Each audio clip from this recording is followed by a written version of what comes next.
okay, I do have a set of cards for myself, and when I introduce that to students as well. I think what I find useful with using cards, these cards are like flashcards, you flash it in front of the people and just to prompt them into the direction in thinking about something weird, because a lot of students, we don't even have to think about executives at the corporate, when they are so hung up and so fixated about making money and, what is real and what is now.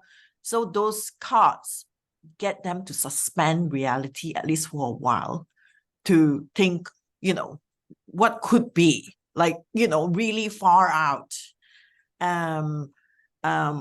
Yeah, for students, they are so hung up with what they see and what they are experiencing today, and there's just no opportunity for them to step out of that, current reality zone to get into somewhere.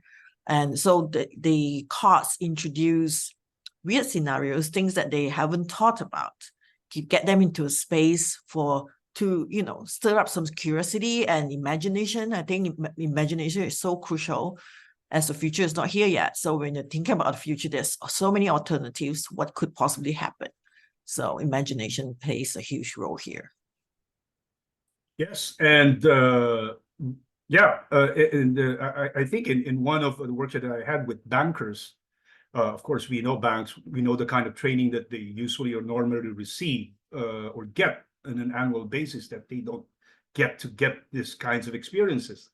And after playing the game, they suddenly realize, you know what, Sherman, now I feel what it feels like to imagine things. Right? And then when they get into that kind of feeling, that kind of mindset, is that I tell them that this is what it feels like to think like a futurist, right? This is how a futurist think. Right? So there's a feeling when you think like a planner, right? Or a political scientist, a sociologist, or a banker or an analyst, whatever that might be. But what does it feel like? What does it mean to think like a futurist? So when you get into that point, I tell them that this is what it feels like, and this is how a futurist actually think. So that they can distinguish what a forecaster and a futurist is, right? As far as the thinking is concerned. Right? Because forecasters does not necessarily like go into the preposterous type, right? Or including the preferable. They just don't talk about the preferable, transformative, and preposterous futures. They just talk about the possible, the probable, and what's plausible, right? But then a futurist go beyond that, right?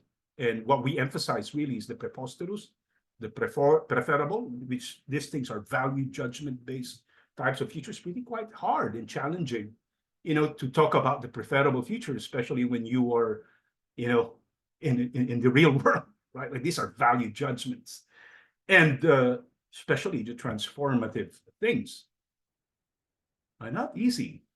But then that's why we're there. That's why we're futurists, because we think like this.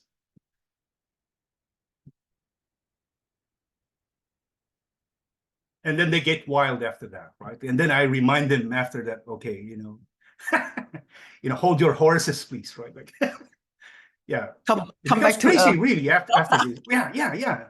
Yes. They really get wild, they get crazy, right? And then they enjoy it. Now, if they enjoy it and they're having fun, now I think they get the point. Yeah. I think for all the, for what you've said about the use and usefulness of scenarios, I think Pierre White has 2 articles that are really good. The Uncharted Waters Ahead and Shooting the Rapids are very much of, what you're saying, or what your game is really based on, of like, the things that we never think about, and we never get out to that space of what could be, what could possibly be. So I think for people who are really interested, should read Pierre White's work.